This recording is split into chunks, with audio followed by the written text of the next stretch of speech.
to see the Battle of the Startup Bands. So every time you see this logo, you know that you're on the right path. And we'll be doing it with Beta House on the Beta Festival. So that's going to be an energetic crowd. It's going to be great and loud music. Maybe not beautiful, but at least loud. Yeah? So write it down in your calendars, 28th of September, self-organized and truly great. And speaking about self-organized and truly great, that's obviously also one of the major traits of startup mechanisms as they are employed to develop great products. And I'm happy that with Dan Thoma, we have someone as our next speaker who is really an expert on this, who works as a, if you could say, lean startup evangelist, or as he himself calls himself, an agent of change across products, across services from Deutsche Telekom P&I, and who's currently working on a book on this. So it's about how to practically turn products and services that corporates work on into something that users actually want, which should be rather revolutionary. Right, Dan? I'm looking forward to your keynote. Thank you very much. Battle of the Startup Bands, yeah? Thank you very much for the introduction. Happy to hear this. Yeah. Why do you all go in the back and you're not here? I mean, this is a question that always like teachers in school ask that. Do you want me to walk here? Because I can do that. Is it better? Okay, I'll just talk from here. I just brought a baseball cap. I'll just talk about it one second later. I'll just put it here for a moment. It's really funny because I really want the second screen, but now you're forcing me not to use the second screen, but it's okay. My topic is about how can lean startup principles be applied in the enterprise. And just giving a book to somebody and say, hey, apply it. It's not going to work. It's not going to cut it for them. You just need to go through a change in the organization. The structure needs to be changed in order for somebody to be able to apply those particular principles. But before we go further, I mean, I just want to hone in on a word, startup. What is a startup? And everybody knows this guy, Eric Ries, the writer of The Lean Startup. He defined it as a human institution who is designing and creating new products and services in conditions of extreme uncertainty. Starting from this definition, do you guys think that an enterprise is a startup? Yes, no? Yes, no? Come on, it's an interactive presentation. Yes? Why do you say that? Exactly. Exactly. Probably the enterprise doesn't have extreme uncertainty because they are kind of like knowing they have money for the foreseeable future. So that thing is taken out of the equation, but nevertheless the market changes as fast for the enterprise as it does for your average startup in the garage. So why is it so difficult to apply lean startup in the enterprise? You'll just say, no, it's not that difficult. Actually, lean startup in the enterprise is more like teenage sex. Everybody says that they're doing it, but yeah, they don't know how. And the guys that actually are doing it, they're totally disappointed afterwards. So I see a lot of connections in between teenage sex and lean startup in the enterprise. I'm experiencing daily.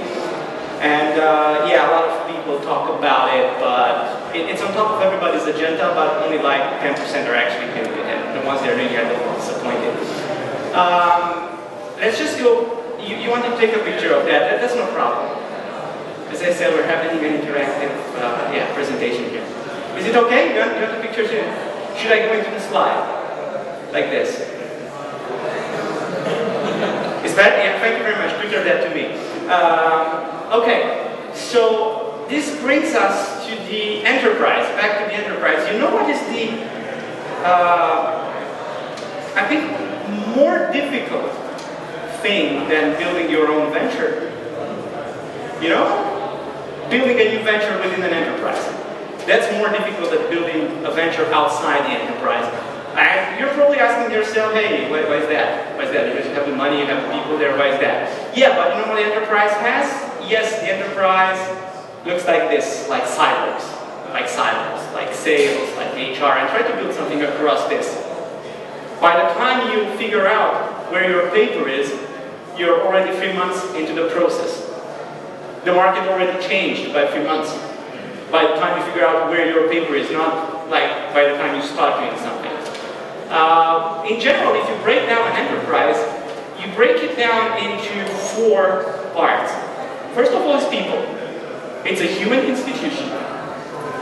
Second of all, we have the structures. Every enterprise has a structure, either the silos or more flat or whatever, business units, departments, you name it, you call it. And third, they have processes and procedure. I mean, this is what the enterprise is really good at. Processes, procedure, operations, playing it by the book. And third of all, of course, we have to measure our success or our failure. So we have KPIs, but that's standard across all companies, not necessarily an enterprise. And this brings us back to the lovely baseball cap that I just brought. I call it the paradigm of the baseball cap, the one-size-fits-all baseball cap. I was in Berlin, I think 2010-11 when I was living there, and I wanted to buy a baseball cap, and I said like, I want a one-size-fits-all. And this is a one-size-fits-all because it has an elastic band. But it took me 1 hour to find one that actually fits. And this is actually the one that fits good to my hand, although it says one size fits all. The enterprise is really similar to my baseball cap because the enterprise at the moment, it treats all its employees, all of the processes, all of the KPIs, all of the structures as a one-size-fits-all. They have to fit in every department.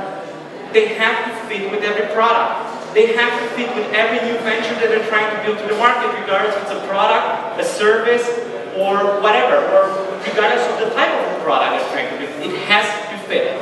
This is the problem. This is the problem that enterprise face. This is why you can't take the Lean Startup book or the customer development book and say, hey, apply it. Because it has to fit the processes and procedures. If I say get out of the building, I'm sure there is a process or a procedure saying you are not allowed to get out of the building. I'm sure about it. And I think this baseball cap has a lot of resemblance to what's happening in the startup. And what I'm proposing here is a breakdown of the entire structure into product stages, product development stages, departments. And basically you'll end up with something like this. If you break down the product lifecycle, a product development lifecycle, you will end up with 4 stages. It's, first of all, you have an idea, then you iterate towards product market fit, you have refinement happening there, and once that is done, you have to scale. Okay, you understand how the machine works, you put €1 here, it's another €10 bill on the other side. Sure, let's just make 10 machines now, and let's get rich. And this is where scaling. But of course, after one point, or due to certain changes in the enterprise's environment, the business dies. And you need to have business model innovation there happening. To either prolong the death of your cash cow, or to create a new trend on the same cash cow, maybe selling it to a different market, maybe selling it at a different price. I mean, you can be totally innovative about that. Let's just talk in detail about all the 4 stages. First of all is ideation. Problem solution fit. You're trying to look for a problem. We are going to analyze people, KPI structures, and processes throughout all these 4 stages. First of all, the people, the visionaries, the misfits, as some call it. I call them pirates. These guys are champions. These guys hate the status quo. They are not happy with the way things are run in the enterprise. They want to change. They want new products. They want better products. They want products that make more sense for the end user. And they want to have a freedom to experiment and to explore. They want to have, they are not focused on the money that much. They are more focused on satisfying their intellectual needs. And they want to stand out. In terms of structures, how many of you know about Scumworks? Scumworks? Scumworks? Nobody? Lockheed Martin. Lockheed Martin. Come on. Lockheed Martin there. What's Lockheed Martin? I'll just come over there and repeat it into the microphone. Yes. What's Lockheed Martin? Exactly. It's a company that is doing aircraft, military aircraft in the US. They devised the Scumworks. It was in 1950. the company was trying to build a new spy plane, but their structures failed. And the CEO of the company said, we are going to put the company in bankruptcy if we don't land the contract with the military. And they created a new department called the Skunk Works. And those guys were completely off-site. And they developed the following aircraft over the duration of 50 years. The U-2, the famous spy plane from the 60s, the Blackbird, the famous spy plane from the 80s, 90s, going to Desert Storm, the F-117 bomber, stealth bomber, and recently the B-2. So all stealth technology was developed by Skunkworks because within the Lockheed Martin enterprise, although the same people were working there, the processes were not allowing them to create these new cool ideas. So they need to be taken off-site. But what they did, they had a flat hierarchy and they had buy-in from the very top, from the C-level, from the CEO of the company. The CEO said, guys, do that. And they did. It took them time. You can just research the 14 Rules of the Skunk Works by Kelly Johnson. He was the guy in charge of the Skunk Works. Moving next to the processes and procedures. I mean, these guys should have their processes designed around the idea of experimenting.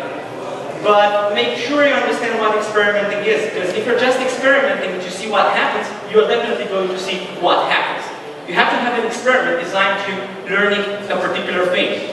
Let's just, I want to move something from here to here. Let's just see how fast I move if I do this. So how fast?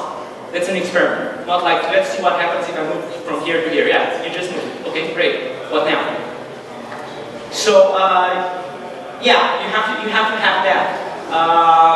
There are three ways in which new ideas come. It's either spontaneous. Oh, yes, I have an idea. It's a deliberate idea. Hey guys, you're tasked with delivering a stealth jet plane. Sure, that's a deliberate idea. I mean, focus on that.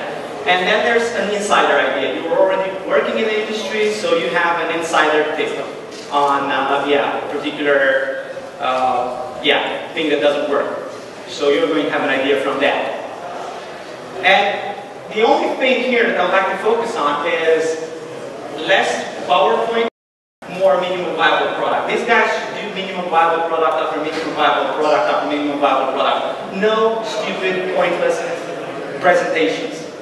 And this is this is basically breaking down a minimum viable product process. If you look on the side, it's fidelity of the product, how close is it to the final product, and on the x-axis, the traction that you have in the market. The landing page is really low, and as you move towards the V1, the first release of your product, you're going through a paper mock-up and a wireframe, then you have a concierge minimum viable product, then you have a Wizard of Oz minimum viable product. I'm not going to waste a lot of time on describing all of that. I'm just saying that as you start integrating technology, your product becomes more, the quality is increased and you get more traction.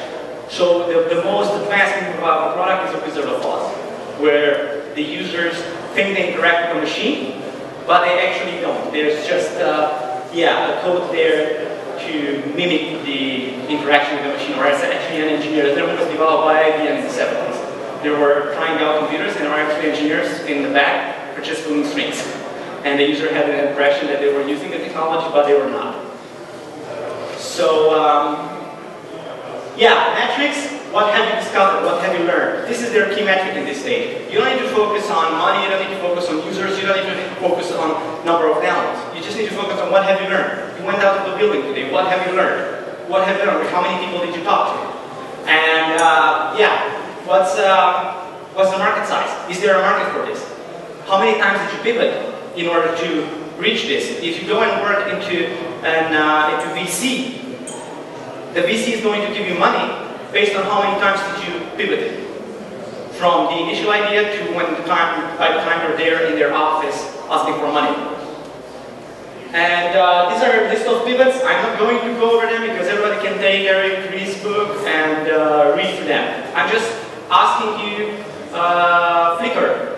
How many of you know Flickr? I think a lot of people know Flickr. What was Flickr before being Flickr?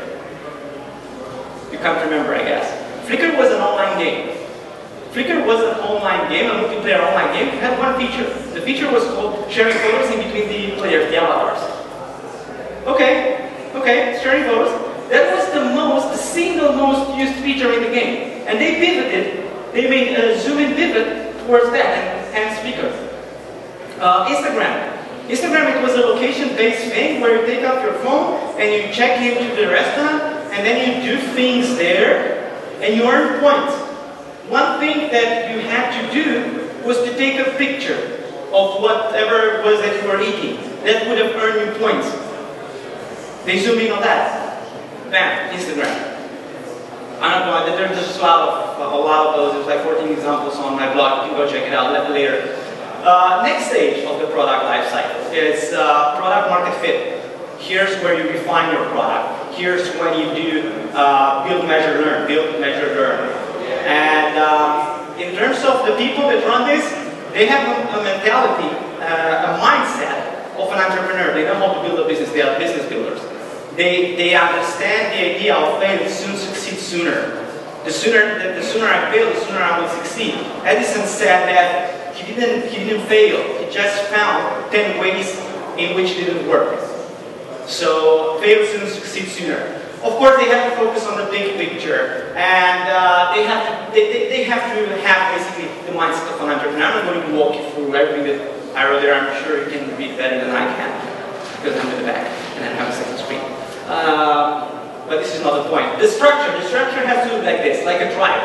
It has to be a flat hierarchy with no middle management, because middle management is there to kill ideas.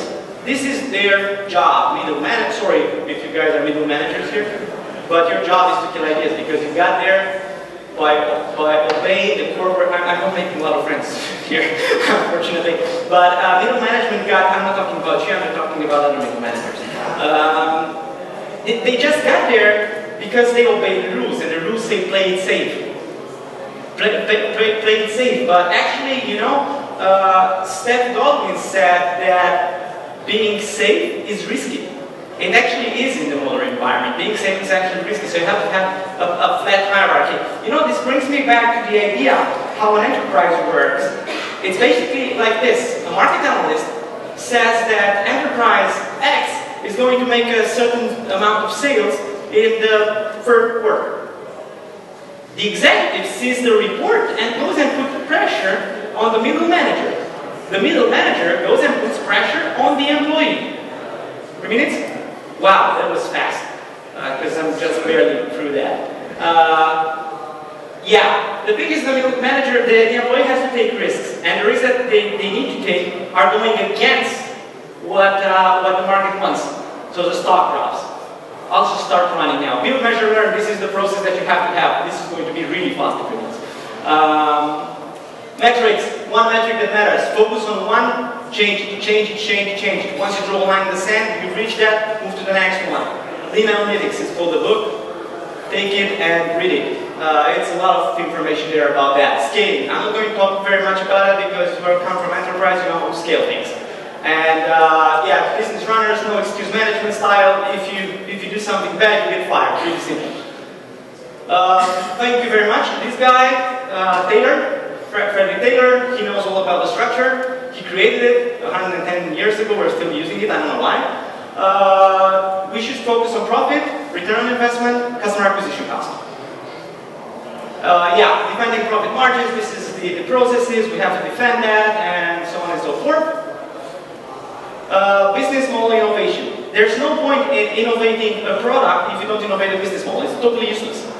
So you have to have, the guys have to have the freedom of experimenting. They are basically similar to the guys in discounters. But they have to work off-site. They don't even be there with the product that they're trying to disrupt. Because the guys in the team are going to hate them. Hey, they treat them off-site. Put them in the department with the first guys. Discounters. So, yeah, return on investment, and can you actually implement it? That's a measure. Can you actually implement it? Experimenting with business models, there's basically 5 ways in which you can experiment with the business model, starting from the business model generation book. That's the mock-up of the business model canvas, and I'm not going to walk you through because I have probably like 2 minutes or 1.5 minutes. Sorry for that. Poor time management on one side. General suggestions, we're really close to finishing now. General suggestions, say no to the business plan, get out of the building. Don't build a business case, build the business itself. Get out of the building, talk with customers. You know, actually, I don't necessarily read fiction, but when I do, it's a 100-page business plan with all numbers going up and to the right, the hockey stick. This is what happens. This is like the best fiction you can read. I mean, yeah, Asimov, no, he doesn't know how to write fiction. Take a business plan, that's better, way better. Yeah, start using an empathy map. Once you get out of the building, what you've learned with an empathy map really helps. I'm using it a lot. Next thing, yeah, decisions based on data rather than rhetoric. Have decisions backing up, have numbers backing up every decision that you have. Build outcome, not features, and it's the same with selling. Sell a benefit, not a feature. And usually if you solve a problem, you know, if you solve a problem, you're having what I call a painkiller product. If you are addressing just a need, you have more of a vitamin product. And with a painkiller, you get more money. People will buy it.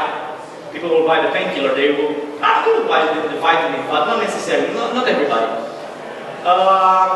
Yeah, innovation is everybody's job. This is across all departments. This is across, and you have to foster a culture of innovation. You have to foster a culture of failure.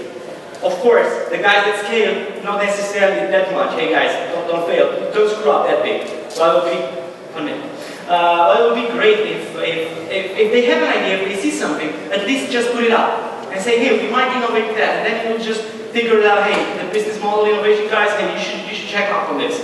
You should start using that and make it happen. And yeah, Benjamin Franklin said that well done is better than well said. And I think this brings us to the finish. Wow, that was fast. It's more fun to be a pirate than to join the Navy, remember that. And my book will be out soon. You can download the introduction chapter at that email address, but anyways, follow me on Twitter and add me on LinkedIn, and I'll just push it into social media afterwards. Yeah, sorry for the run. Thank you very much. Do you still have time for questions? No.